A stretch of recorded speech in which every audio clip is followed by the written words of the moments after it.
आते हैं अपने एनोटेट ऐप पर। हमने लास्ट टाइम डिस्कस किया था डायमेंशंस को। डायमेंशंस के बाद बात करते हैं डिटेल की।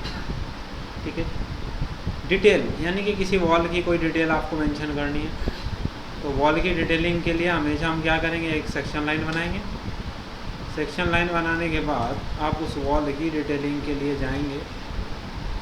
ये वॉल की डिटेलिंग आ गई है। जैसे फॉर एन एग्जांपल, ये एक डिटेल आपके पास है, ये वॉल है। वॉल के अंदर क्या होता है, हम 2D में भी कभी हैचिंग दिखा देते हैं ना, पैटर्न बना देते हैं। तो उसके लिए क्या है, आपको सबसे पहले एक रीजन क्रिएट करना होता है। अगर आपको रीजन क्रिएट करना है तो आप देखिए यहाँ पर एक ऑप्शन है रीजन का, आप क्लिक करिए। यहाँ से कुछ पैटर्न के ऑप्शंस हैं, यहाँ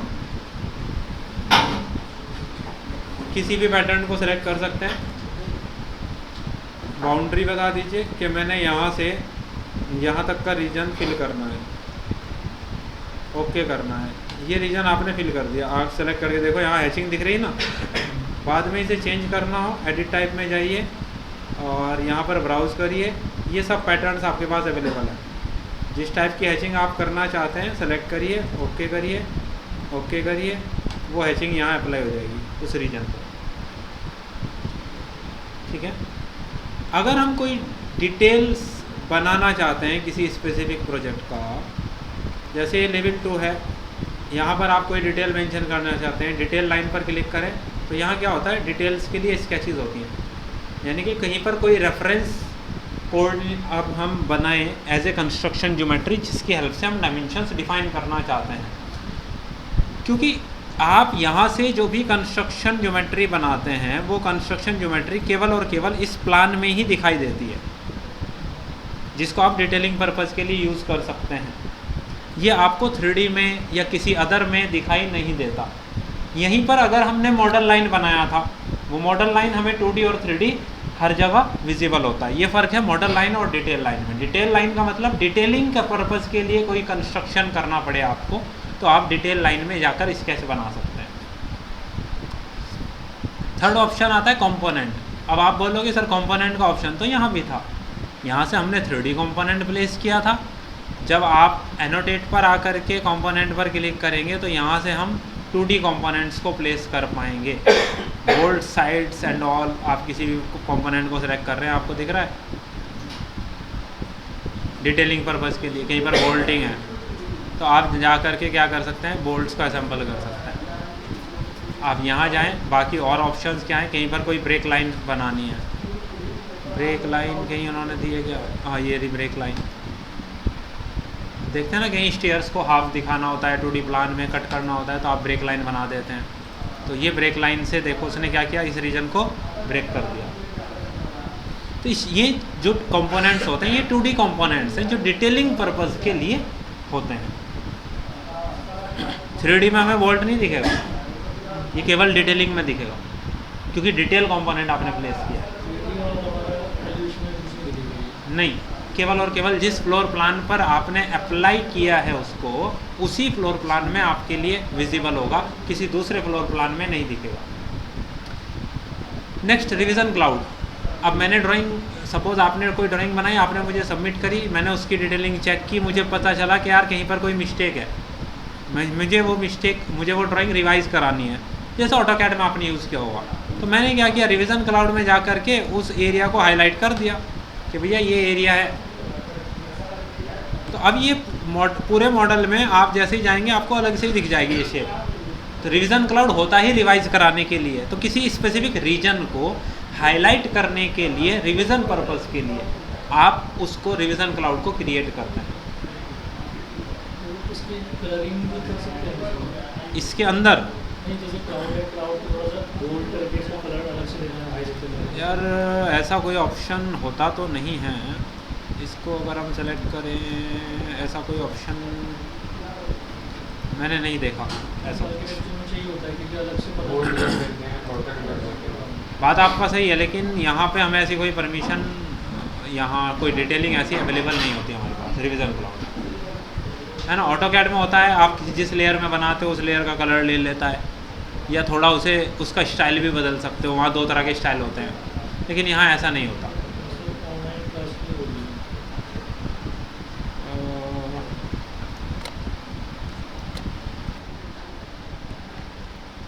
ये जो रिवीजन क्लाउड है बेसिकली ये रिवाइज के लिए किसी स्पेसिफिक रीजन को हमें हाईलाइट करना है, उस पर्पज़ के लिए हम यूज़ करते हैं।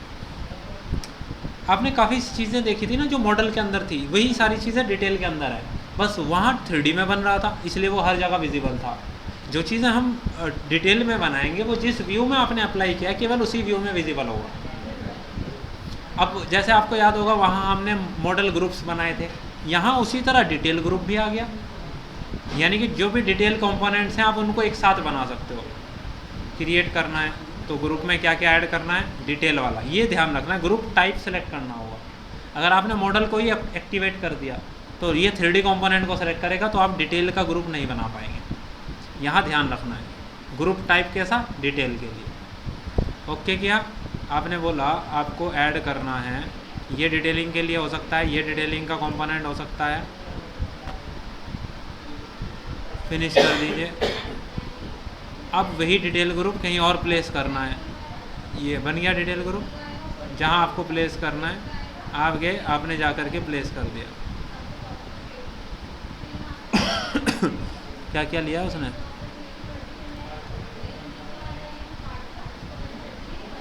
एक सेकेंड हमने ये तो पूरा सेलेक्टेड है, तो यहाँ ये पूरा क्यों नहीं दिख रहा है?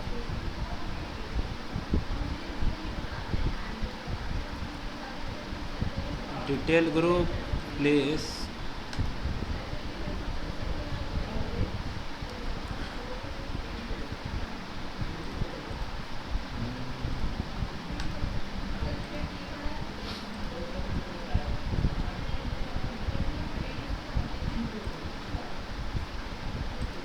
अच्छा कुछ और लाइंस वहाँ एक्स्ट्रा हैं। ये डिटेलिंग कहीं ना कहीं अप्लाइड हो रखी हैं और जगह चीज़ें जो उसके अंदर सेलेक्ट हो रहा है। इसको सेलेक्ट करने के बाद अभी मैं इसे अनग्रुप कर देता हूँ। वापस जाते हैं कंपोनेंट में, कोई ब्रेक लाइन मैंने यहाँ प्रेस की और उसके अलावा किसी कंपोनेंट को, जैसे ब्रिक्स का ये टॉप व्यू दिया गया है, ये एक व्यू आया, इसको सेलेक्ट करें तो देखो ये ब्रिक्स का टॉप व्यू बना हुआ है। तो ये बेसिकली डिटेलिंग पर्पज़ के लिए हैं कंपोनेंट्स। अगर मैं इन दोनों कंपोनेंट को मिला करके यहाँ से एक क्रिएट ग्रुप करूँ, डिटेल ओके, मुझे चाहिए एक ये कंपोनेंट एक ये कंपोनेंट, फिनिश किया। अब इसको मैं सेलेक्ट करके अगर कहीं पर प्लेस करता हूँ या प्लेस करूँ तो यहाँ ऑप्शन दिएगा क्या, ग्रुप 2 प्लेस करना है मुझे। ग्रुप 2 बनाया ना मैंने, ये ग्रुप 2 प्लेस हो गया। यहाँ से ग्रुप 1 बनाया था, ग्रुप 1 ये था, हम कोई और दूसरा ही ग्रुप प्लेस कर रहे थे जो पहले से बना हुआ था कुछ और, है ना। ये प्रॉब्लम थी, हमने ग्रुप 1 बनाया ना, हमने नाम नहीं दिया था कुछ भी। तो अगर हम उस ग्रुप 1 को कहीं पर भी प्लेस करने जाएंगे तो देखो पूरा ही कंपोनेंट प्लेस होगा, पूरा ग्रुप। तो हम प्रॉपर्टी से ग्रुप स्विच नहीं कर रहे थे, इसलिए वो प्रॉब्लम आ रही थी। ठीक है, तो जो भी बनाएंगे प्रॉपर्टी से स्विच कर सकते हैं, क्योंकि एक से ज़्यादा ग्रुप हो सकते हैं, तो हमें ये भी सेलेक्ट करना पड़ेगा ना कि किस ग्रुप को आपको प्लेस करना है, इसलिए ऑप्शन दिया गया।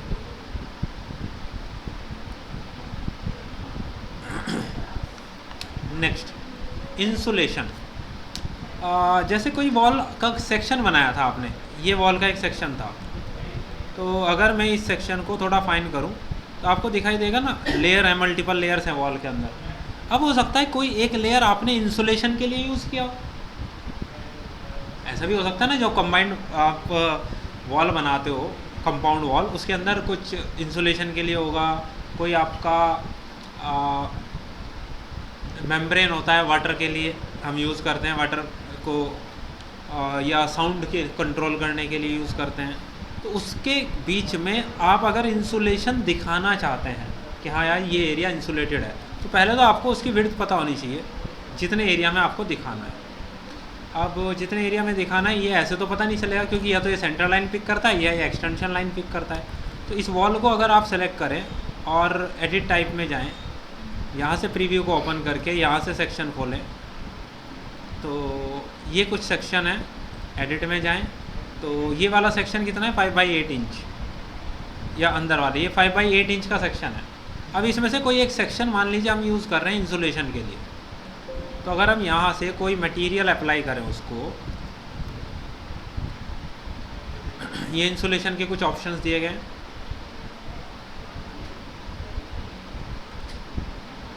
मैंने एक इंसुलेशन अप्लाई कर दिया यहाँ पर, ओके किया। थिकनेस आपको पता है 5x8 इंच का है। तो आप देखें यहाँ तो कोई फ़र्क नहीं पड़ा। मैंने बोला कि एक काम करो, इंसुलेशन दिखाना है। विड्थ कितनी है? 5x8 inch. अब अगर मैं कर्सर लेकर यहाँ आता हूँ, ये बना रहा हूँ, तो मैंने डिटेलिंग में उसको क्या किया, इंसुलेशन को हाईलाइट कर दिया कि ये वाला फ्लोर इंसुलेटेड है। तो ऑब्वियसली ये चीज़ डिटेलिंग में ही हो सकती है, सेक्शन में ही दिखेगी आपको, बाहर से नहीं दिख सकती एलिवेशन।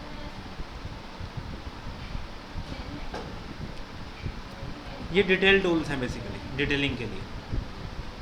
उसके बाद देखो, जैसे आपने रिवीजन क्लाउड प्लेस किया, अभी तो हमने केवल रीजन हाईलाइट किया, अब हम ये भी लिखना चाहते हैं ना यहाँ क्या चेंजेस करने हैं, आप ये भी यहीं पर लिखना चाहते हैं, तो उसके लिए आप टेक्स्ट को यूज़ कर सकते हैं। टेक्स्ट पे क्लिक किया, आपको जो भी डाटा यहाँ मेंशन करना है आपने मेंशन किया, उसे क्लोज कर दिया। इसके साइज़ के साथ कुछ चेंजेस करना है, सेलेक्ट करिए, यहाँ चले जाइए, ये वेरियस साइजेस अवेलेबल है। किसी स्पेसिफिक टाइप में जाकर एडिट टाइप में जाइए, इसे डुप्लीकेट कर लीजिए यहाँ से, या यहाँ नीचे की तरफ देखो फ़ॉन्ट का साइज़ भी होगा, ये फ़ॉन्ट है, टेक्स्ट के फ़ॉन्ट, आपको जो भी यूज़ करना है आप फ़ॉन्ट चेंज कर सकते हैं, टेक्स्ट का साइज़ चेंज कर सकते हैं, सारे ऑप्शन चेंज कर सकते हैं आप। ठीक है। अब देखो, इस टेक्स्ट के लिखने का तो कोई फ़ायदा नहीं है, तो मैं एक काम करता हूँ,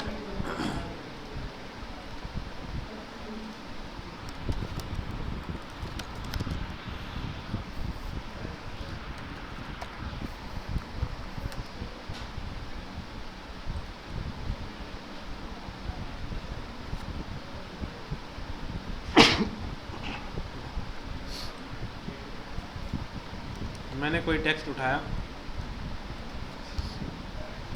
एक चीज़ मैं साथ साथ बता दूँ, देखो कुछ टेक्स्ट पे कुछ हाइपर लिंक लगे हुए होते हैं, क्लिक करते ही लिंक खुल जाता है। तो उसका सबसे आसान तरीका होता है, कहीं से भी टेक्स्ट उठाओ इंटरनेट से, उसे नोटपैड पे डाल दो सबसे पहले, फिर नोटपैड से दोबारा कॉपी करो और जहाँ रखना है वहाँ रख दो। तो उससे क्या होता है, सारे लिंक ब्रेक हो जाते हैं, कोई लिंक हाइपर लिंकिंग नहीं रहता। तो आपने ये कुछ टेक्स्ट लिखा,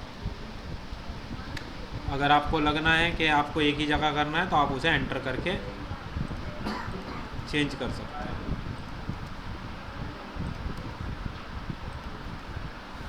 फिर मुझे उसकी में कुछ स्पेलिंग मिस्टेक करनी है जानबूझकर,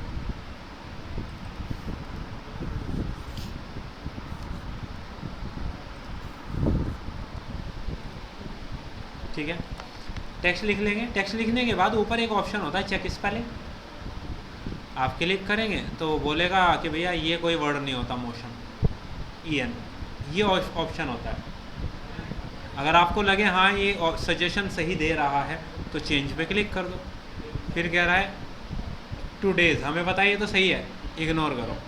फिर कह रहा है वेब नहीं होता, WEB होता है, चेंज कर दो। ये नहीं होता, राइटिंग होता है, चेंज कर दो। इट्स सही है, बाकी कोई दिक्कत नहीं है। तो ये बहुत सारे टेक्स्ट में आप एक क्लिक से स्पेलिंग्स चेक कर सकते हैं अकॉर्डिंग टू डिक्शनरी।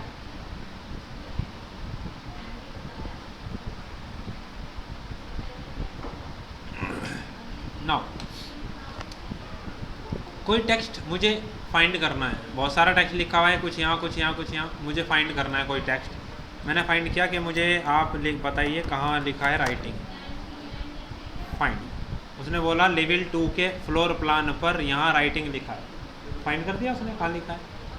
मैंने बोला एक काम करो, आप राइटिंग की जगह बस आप राइट लिख दो, रिप्लेस। तो उसने राइटिंग की जगह रिप्लेस किया, आप क्लोज कर लीजिए और आप जाके देखिए कहाँ लिखा था ये।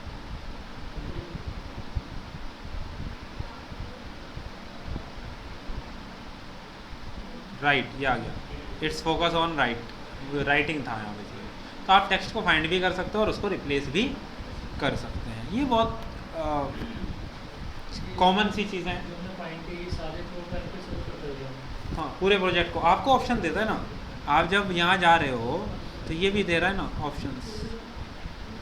आप एंटायर प्रोजेक्ट पे क्लिक कर दो तो जितने भी floor plan, ceiling plan, section, elevation कहीं भी लिखा होगा पूरे प्रोजेक्ट को सर्च कर देगा एंटायर प्रोजेक्ट पे। करंट व्यू सेलेक्टेड है तो केवल करंट व्यू को देखेगा, ये ऑप्शन है।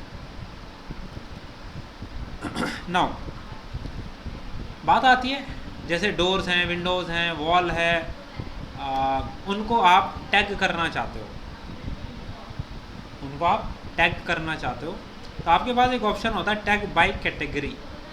अगर आप यहाँ जाएं तो टैग बाय कैटेगरी में फिर आप उस कैटेगरी को जाके सेलेक्ट करें। जैसे वॉल को सेलेक्ट करेंगे, विंडो को सेलेक्ट करेंगे, डोर को सेलेक्ट करेंगे, तो हर किसी पे ये अपने आप क्या कर रहा है, टैग लगा रहा है। लेकिन वॉल में कोई टैग नहीं की वैल्यू नहीं आई, क्वेश्चन मार्क आ रहा है वॉल के अंदर। अब मुझे ये देखना है कि वॉल में ऐसी कौन सी वैल्यू है जो मिस कर रहा है, ये जो टैग में अवेलेबल नहीं है। इसका पता करने के लिए आपको फैमिली में जाना पड़ेगा, नहीं इस टैग की फैमिली में। मैंने इस टैग को सेलेक्ट किया, ऊपर आ रहा है एडिट फैमिली, मैंने क्लिक किया, मैंने इसको सेलेक्ट किया, एडिट किया, टाइप मार्क से वैल्यू उठा रहा है, टाइप मार्क, मुझे पैरामीटर मिल गया। अब मैंने जाके वॉल को सेलेक्ट किया, यहाँ प्रॉपर्टीज़ में चेक किया, टाइप मार्क का क्या कोई ऑप्शन है, नहीं है। एडिट टाइप में जाइए, यहाँ कोई टाइप मार्क का ऑप्शन है, ये रहा जी, ये खाली पड़ा है, इसलिए टैग पे कोई वैल्यू वो नहीं दिखा रहा। आप जो वैल्यू यहाँ मेंशन कर देंगे वही वहाँ मेंशन हो जाएगी।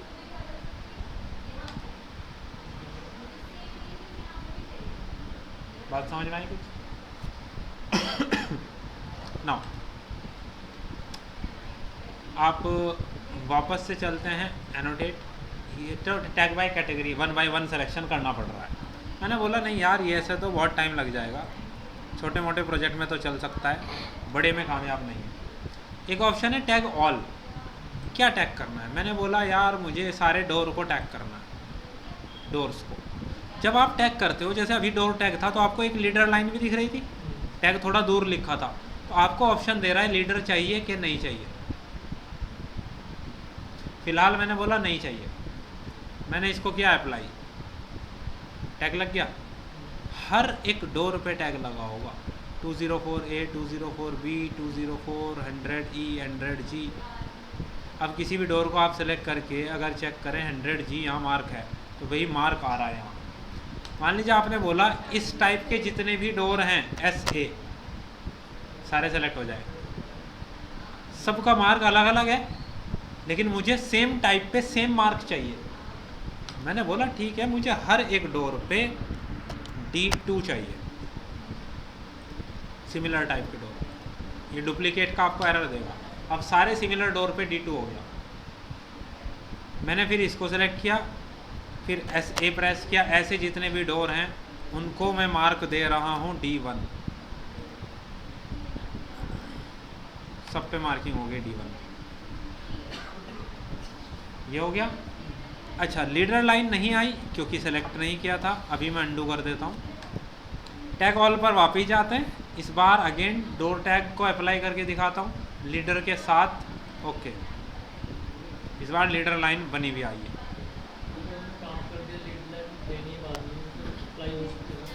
सॉरी, अगर हमने, आपका कहने का मतलब यह है कि हमने विदाउट दिस डोर टैग लगा दिए, बाद में इसको सेलेक्ट किया, SA सारे डोर टैग सेलेक्ट हो गए। अब आपने लीडर लाइन को एक्टिवेट किया, एक्टिवेट तो हो जाएगा लेकिन वो डिस्टेंस नहीं आएगी। अब अगर आप इस टैग को मूव करेंगे तो वो लीडर लाइन काम करेगी क्योंकि एक्टिवेटेड है। में जो है वैसा नहीं, सब पे टैग जो लीडर लाइन है वो एक्टिवेटेड हो गई। उससे फ़ायदा ये हुआ है कि आप उसे मूव कर सकते हो। ठीक। तो टैग ऑल बड़े काम की चीज़ है, जिसको भी लगाना है ओके करो। वैल्यू उठा रहा है 204 की, क्या वैल्यू उठा रहा है? टाइप मार्क, जहाँ आपका मार्क पड़ा है, जैसे डोर को सेलेक्ट करें तो आप यहाँ देखो 2 मार्क पे पड़ा है 204 है। आपके डोर के अंदर जो भी मार्क में पड़ा होगा वही वैल्यू यहाँ आ जाएगी। सिमिलर साइज के भी अलग अलग मार्क होते हैं। हाँ, क्योंकि हर एक डोर के मार्क अलग अलग है। टाइप मार्क सेम टाइप का सेम होता है। आप ये भी कर सकते हो कि सर डोर में मार्क है, अगर मैं इसी की प्रॉपर्टीज़ में जाऊँ, एडिट टाइप में जाता हूँ, यहाँ पे हम आते हैं तो टाइप मार्क 1 है इस डोर का। अगर मैं इस वाले डोर को सेलेक्ट करता हूँ, एडिट टाइप में जाता हूँ, यहाँ भी आप चेक करेंगे टाइप मार्क 1 है, क्योंकि सब ये सेम है कैटेगरी। अब मैंने बोला यार जब मैं डोर्स को टैग करूँ तो वहाँ पे मार्क ना आए, उसकी जगह टाइप मार्क आए, तो वो काम फैमिली से करना पड़ेगा। एडिट टाइप में गए, एडिट फैमिली, इसको एडिट में गए, मैंने बोला यहाँ मुझे मार्क नहीं चाहिए, तो क्या चाहिए? टाइप मार्क चाहिए। ओके ओके, देखो जी सब जगह बंद हो गया, क्योंकि टाइप मार्क यही था एक टाइप के डोर का। तो ये कंट्रोल आपके हाथ में है, आप कैसे कंट्रोल करते हैं। उसके अलावा मैं आपको वापस लेकर जाता हूँ सेक्शन में। यहाँ हमने कुछ ना कुछ मटेरियल अप्लाई किए हैं। यहाँ पर एक मटेरियल टैग का भी ऑप्शन है, मैंने यहाँ क्लिक किया, क्वेश्चन मार्क,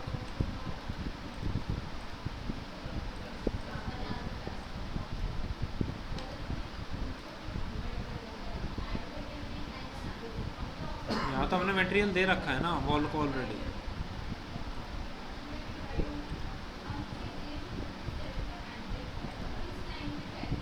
हर जगह मटेरियल है कुछ ना कुछ।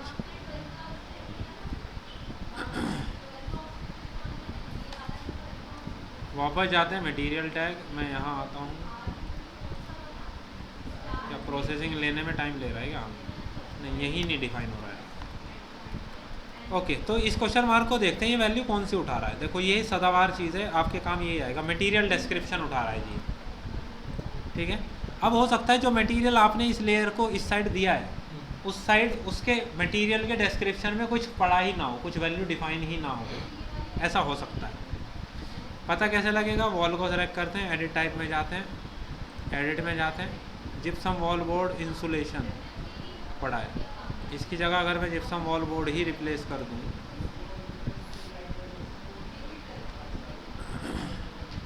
तो क्या क्वेश्चन मार्क चेंज होता है?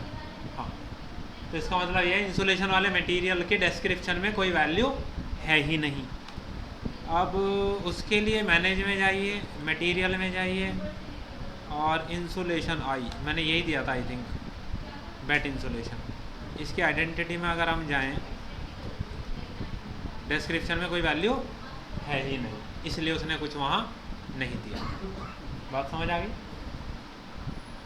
क्यों नहीं आया था वहाँ क्वेश्चन मार्क? क्यों था? क्योंकि डिस्क्रिप्शन ब्लैंक पड़ा है। अगर मैंने यहाँ पर लिखा इंसुलेशन, फिर से इसे सेलेक्ट किया, एडिट टाइप में गए, एडिट में जाते हैं, नीचे वाला था ना, और मैंने उसको इंसुलेशन दे दिया, चेंज हो गया। तो जो भी मटेरियल के डिस्क्रिप्शन में वैल्यू है वही चीज़ मटेरियल के टैग पर आ रही है। सिंपल, वहाँ वैल्यू होना चाहिए जहाँ से वो वैल्यू को ले रहा है। आप वापस जाते हैं अपने एनोटेट टैब पर, रूम टैग, स्पेस टैग, ये सब हम मतलब स्पेस टैग बेसिकली एमईपी का पार्ट है। रूम टैग हम लोग पढ़ चुके हैं अपने आर्किटेक्चर टैब के अंदर, यहाँ रूम टैग्स। और व्यू रेफरेंस शीट्स के टाइम पे बात करेंगे, अभी शीट क्रिएशन हमने नहीं किया है। ट्रेड नंबरिंग कहाँ होगा? जहाँ स्टेयर होगी,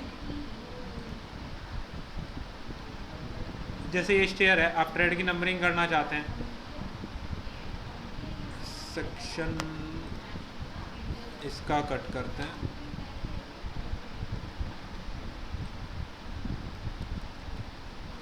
आप इस व्यू को ओपन करते हैं और हम यहाँ चाहते हैं ट्रेड की नंबरिंग करना। तो हमने ट्रेड नंबर को सेलेक्ट किया, कर्सर लेकर यहाँ आए, क्योंकि एक हाफ है ना, तो ये 16 से 32 तक है। जब आप टॉप व्यू में देखेंगे 16 स्टेप्स, हाफ स्टेप्स इधर हैं, हाफ स्टेप्स इधर हैं। हमने अभी एक साइड का किया है, दूसरी साइड का करेंगे तो उस पर नंबरिंग अलग आएंगी।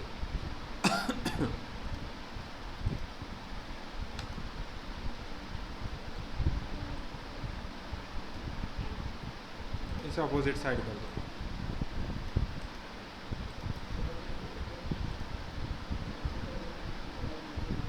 आप फिर से जाइए,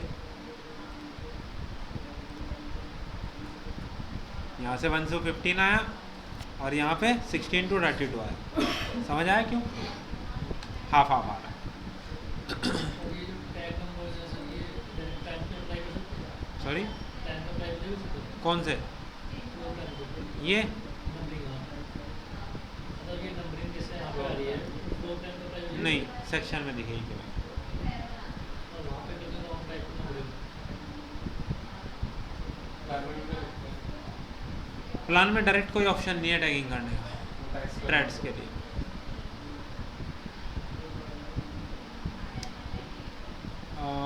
बाकी रिवार्स वगैरह ये स्ट्रक्चर के पार्ट हैं, स्ट्रक्चर टाइम के बाद होगी बात, नहीं करना भैया सेव। ये टैगिंग है।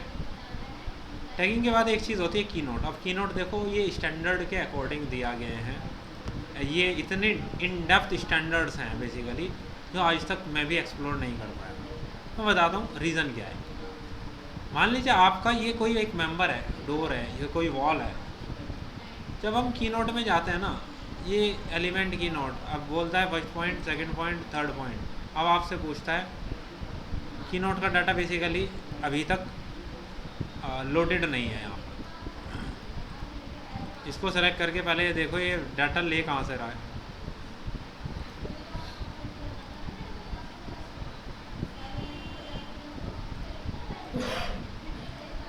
तो एक काम करो, इंसर्ट में जाओ, इंसर्ट में लोड फैमिली और एनोटेशन, की नोट, व्यू डिटेल्स।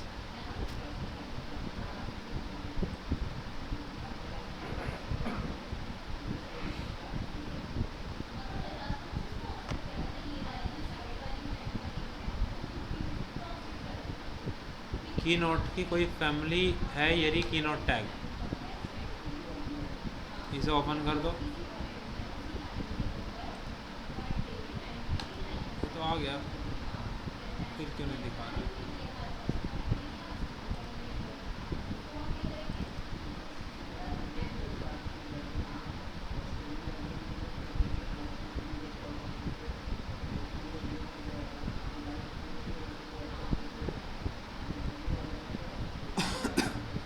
सब लोडेड है। ये ऑप्शन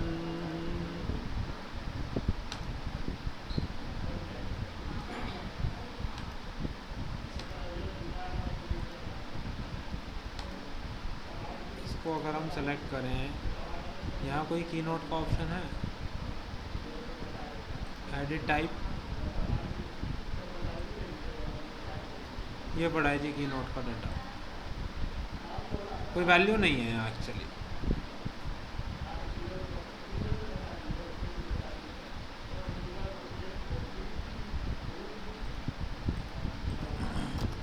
यहाँ फ़िलहाल तो जो वैल्यू आप लिख देंगे वो आ जाएगी वहाँ पर की नोट का डाटा। बेसिकली टैग का मतलब ये है जो वैल्यूज़ आपके फैमिली कंपोनेंट में मेंशन होगी, टैगिंग वहीं से डाटा से होगी ना बेसिकली। तो जो डाटा मेंशन होगा वो आपका रिफ्लेक्ट हो जाएगा, जो डाटा मेंशन नहीं होगा, खाली होगा, वहाँ कुछ डाटा नहीं आएगा, ब्लैंक आएगा। तो उस डाटा को आपको फिल करना पड़ेगा। अब अपने कुछ स्टैंडर्ड्स हैं, जब हम प्रोजेक्ट पे काम करते हैं तो जितने हमारे स्टैंडर्ड मॉडल्स होंगे, कंपोनेंट्स होंगे, हम उनको पहले ही फिल करके रखेंगे पूरे डिटेल्स, तो हमें फिर टैगिंग करने में कोई ख़ास टाइम नहीं लगेगा, इसीलिए दिया गया है चीज़ें। डक्ट लीजेंड, पाइप लीजेंड कोई मतलब नहीं है, एमईपी से मतलब है। कलर फिल लीजेंड आप कर चुके हो, जब रूम टैक्स लगाया था ना उसमें वो कलर फिल किए थे एरिया के हिसाब से, नाम के हिसाब से, वो सारा डक्ट कलर फिल लीजेंड भी था। अब कुछ सिंबल्स आप कहीं प्लेस करना चाहते हैं, नॉर्थ एरो, सेंटर लाइन, ये कुछ सिंबल्स दिए गए हैं। ये सेंटर लाइन का सिंबल होता है, ये नॉर्थ एरो होता है, तो इनके सिंबॉलिक रिप्रेजेंटेशन आप कहीं डिटेल में चाहते हैं तो आप सिंबल्स प्लेस कर सकते हैं। उसी तरह बाकी ये भी सब सिंबल्स दिए गए हैं। एरिया रीइंफोर्समेंट, स्पेन डायरेक्शन, ये बेसिकली स्ट्रक्चर के मेंबर्स हैं, सारे सिंबल्स हैं। यहाँ आप आ जाएँ स्टेयर का पाथ, स्टेयर कहाँ है हमारी,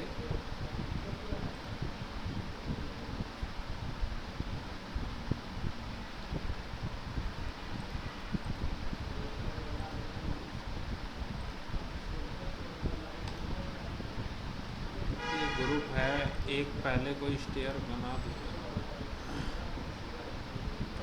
2 से 3 पर जाना है, चलो ये कोई स्टेयर बढ़िया। हमने अब वापस गए हम, annotate stair path already applied है, स्टेयर पाथ यूज़ कहाँ हो रहा है,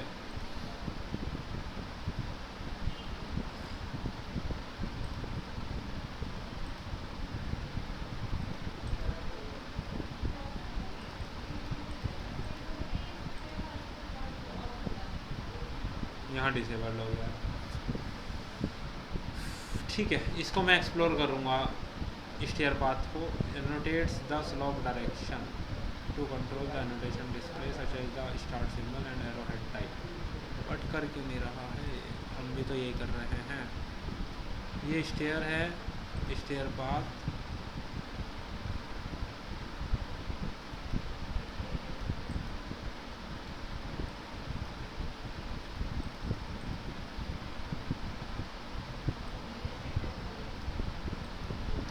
बाद में बताता हूँ इसको, ये ऑप्शन।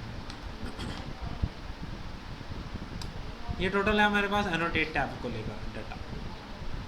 अगर हम एनालाइज टैब में जाएंगे तो एनालाइज टैब में हमें क्या क्या पढ़ना है, रिपोर्ट्स एंड शेड्यूल, शेड्यूल पढ़ना है यहाँ पर, शेड्यूल और क्वांटिटीज। बाकी ये चारों चीज़ें जो हैं वो एमईपी की हैं। देखो, heat and cooling load, duct pressure loss, panel schedule, pipe pressure, ये चारों एमईपी के टूल्स हैं। हमारे काम में आएगा ये शेड्यूल और क्वांटिटीज़,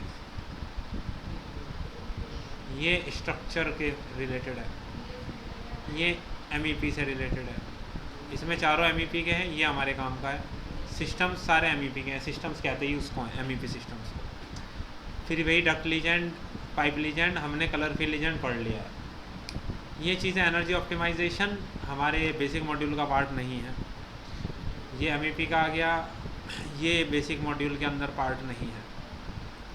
मासिंग एंड साइड में जाएँ तो अप्रॉक्स चीज़ें हम लोग कवर अप कर चुके हैं, बाकी जो चीज़ें बची हुई हैं वो बाद की चीज़ें हैं। बेसिकली जो हमारा बेसिक मॉड्यूल चल रहा है उसके अकॉर्डिंग हम ये सारा पार्ट कंप्लीट कर चुके हैं जो मासिंग एंड साइड का है ऑलरेडी। कोलैबोरेशन आप लोगों का पार्ट नहीं है। व्यू टैब में जाएंगे, अगेन जो शेड्यूल वहाँ पढ़ रहे थे वो शेड्यूल हम यहाँ भी पढ़ सकते हैं, वही टूल वहाँ भी है, वही टूल यहाँ भी है।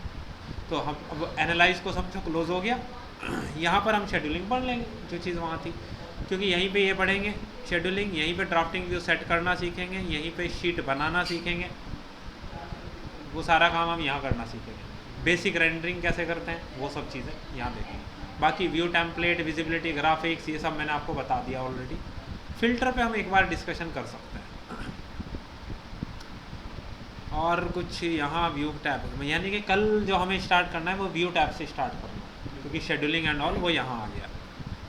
उसके बाद मैनेज टैब में हमारा कोई पार्ट नहीं है, एडिंस नहीं है, मॉडिफाई ऑलरेडी कर चुके हैं, तो हम कल ये मॉड्यूल कंप्लीट कर चुके होंगे। कोशिश हमारी ये रहेगी, कल नहीं तो परसों हो जाएगा। ठीक है जी, ओके। ये पार्ट आपको आज कवर अप करना है, annotation, basically annotate tab. Dimensions पहले हो गई थी, उससे बाकी चीज़ें हमने कवर अप की हैं।